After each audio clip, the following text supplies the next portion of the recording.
This is episode 140 of Zen and the Art of Real Estate Investing with my guest, Cody Payne. Cody is the Senior Vice President at Colliers in the DFW. He specializes in selling office, industrial, and flex investment properties. He's been doing this for a long time, owns, operates, sells as a real estate agent and industrial specialist. Cody, welcome to the show. Thank you, Jonathan. Thanks for having me. I appreciate it. I like the intro. Yeah. I'm very drab before, and then I get on, and here comes all the energy. But we're ready to go, and I'm glad to have you on because this is a developing space still, even though you've known about this for years. Just specific to industrial, when was the first time that you were involved in anything relating to industrial, even if as a kid? So I don't really know. I mean, my father worked in a lumber yard, but as far as getting into real estate, I mean, that was 2005. Yeah. Is Did when I you got go into it. right into commercial and retail, industrial, this type of thing right away? I did. So when I started in '05, and I started as a leasing agent, leasing small bay flex industrial all across DFW.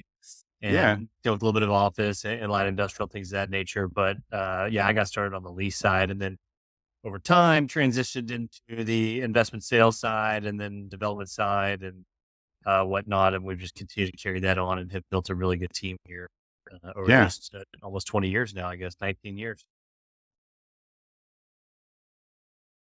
Let's get into the investment side some. So for investors, give them a pitch on why industrial is a good investment. Because I think for, flashy, what you're going to see on social media, you're not going to see industrial as much. There's definitely more of it now. But I think when people think, hey, I want to get started in investing, they don't first think, hey, I think I should do some light industrial or small bay flex.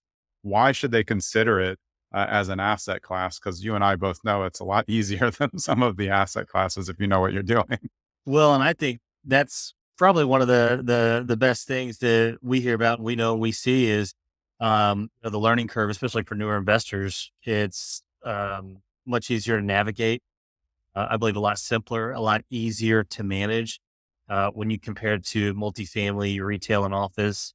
Especially when you compare it to multifamily, because we've had a lot of multifamily private investors, family office funds have invested into it, and every manager says the best thing about it is they don't receive a call after 5 o'clock. Right. Yeah. And that's when Yeah. the multifamily calls generally start to roll in is after 5. The other main benefit to it is a lot of times, not every time, it depends on how the lease is structured, but a lot of times the leases are structured in a way that the tenants maintain their own space anyway. Yeah. So it's rare that they even get any calls, just period.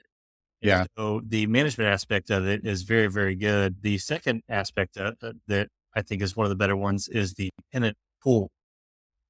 Meaning the tenant pool is very broad, very Yeah. expansive. It's consistently growing, consistently adding more tenants in. Like I said, it's now taken from other asset classes as well. And so unlike, retail and office where we guys that lease that stuff and they'll see vacancy sit for a year, 2 years, in some cases. This stuff is literally sitting at sometimes just a month or two Yeah. on average. And that's very, very good. There's actually ways to kind of beat that out by doing early renewals and figuring out if somebody's going to leave or not. So there's always ways to get that sorted out until waiting until the time comes. But, tenant retention, rental growth, tenant pool, learning curve, management. I mean, and there's a lot of funds that are buying this stuff too. So, Yeah. if somebody just wants to invest in a fund, which a lot of people do on the multifamily side, it's also easy to get in that way. There's a lot of little JVs that we put together with people that, hey, I've got a piece of land that looks good, but I need some help. And so it's like, well, this guy's good. And so we're connecting a lot of folks to do that, partnerships, and they're very easy to come by. It's an asset class that is on the rise. Yeah, for and sure. is doing very well and has a very bright 5-8 year future, continued success in it. And so I think with all those factors, it'd be hard to find an asset class that offers that. When you're looking in terms of development or buying properties that you may turn into syndications, are you looking more for open land or they're still like mom and pop industrial? Because in self-storage world, we're always thinking like, let's grab the mom and pops because companies like Blackstone buy all the other ones that are kind of mid-level. So you're looking for these ones. Does that exist in the flex space, or is it more of a land Absolutely. purchase to build, or both? Absolutely. I mean, Yeah. well, there's both. I'll tell you, there's still plenty of mom and pop deals. So, Yeah. Yeah. me and Austin here, we just actually traded two parks that were owned by an older owner, and I mean, their rents were half of Yeah. market, which Yeah. is like, if this was 2018 and you had a multifamily project that rents were half of market, that was like a gold mine. Yeah. Yeah. And so, or a gold mine. And so, we are seeing that on this side. Obviously, they're getting fewer and fewer as the popularity of the asset class continues Yeah. to rise. But there's a lot of money to be made on the development side, even with where interest rates are, just because of where the rental rates are in a lot of these areas and where they continue to grow, and the fast leasability of them as well. And so, I think that, you know, if you're not a developer and you've never developed before, obviously you probably want to get some help on that side, but there's plenty of opportunity on existing assets. How do you guide them into industrial in terms of, should they be starting in a syndication if they're not ready to be in really forms of management? And then let us know how the industrial syndications work. I'm sure they work similar to other ones, but it's still, I feel like LPs in a syndication, they still need to kind of know what they're getting themselves into on the return end.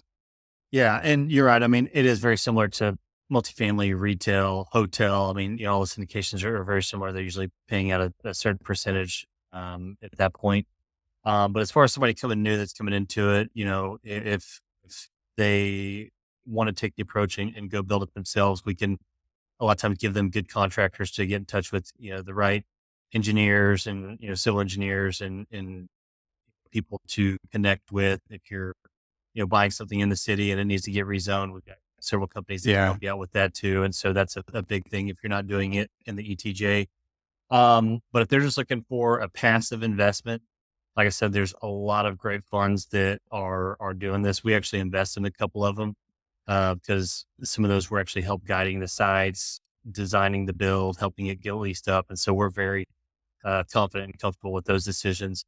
But when it comes to syndication and you're looking to, you want to buy this land and want to do a little syndication. I mean, it's literally just getting with a group like ours to figure out, all right, what are the rents going to be? What are my returns going to be? What's my potential sale at that time? And then now they've got their cost, and you mix that with the build cost, lending cost and all that. And all you're figuring out there at your point is your delta and what you can pay back.